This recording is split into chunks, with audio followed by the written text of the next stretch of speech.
လူဘောကတပည့်တွေကနေလာပြီးတော့အဲ့လိုဆရာမအားလုံးကိုသူ့ရဲ့အစဉ်လိုက်ပြီးတော့ကြောတာမင်းတို့တို့ဒါဟောပဲပေါ့ကုသိုလ်တစ်ပါးပဲဟုတ်တယ်မလားမင်းတို့နဲ့မတွေ့တာလည်းငါတို့လည်းကြားပြီသူတချို့ဆိုလို့ရှိရင်ဒါတကအမှန်တိုင်းပြောတာမမှတ်မိဘူးတပည့်သူတို့နှောက်ချက်မှလည်းအဲ့ကျန်ကိုမနေစင်းသားတယ်ခုကအသက်ကကြီးရောလေကွာမှတ်ညာမကောင်းတော့ဘူးခု90နှစ်ရှိပါရဲ့90နှစ်ဟောမှာပြည့်ပြီပြီးခဲ့တဲ့လပြည့်သွားပြီ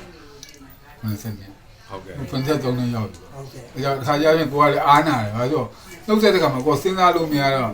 ခါကြမေးမှသူတို့ကပြောမှကိုကအဲ့ကြံပြန်ပြီးတော့မျက်စိတွေကပြန်နေရုပ်ကိုပြန်ဖမ်းဟုတ်ကဲ့အဲ့လိုဖြစ်တယ်အဲ့မလို့ခါကြရင်ကိုကအားနာဆိုသူတို့လည်းပြောတယ်ငါတို့အဲ့လိုဖြစ်လို့ရှင်ငါတို့က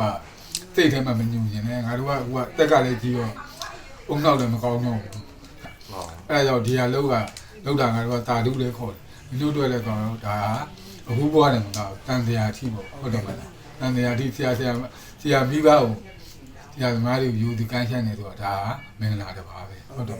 ဒါမှမဟုတ်တရားကိုလည်းနေ့စဉ်မပြတ်လုံနိုင်ကြတော့ပေါ့ကိုလုံနိုင်သေးပြီပေါ့ဟုတ်ကဲ့လောက်တာလို့ငါအဲ့ဒါလေးပဲမလုပ်ဘူး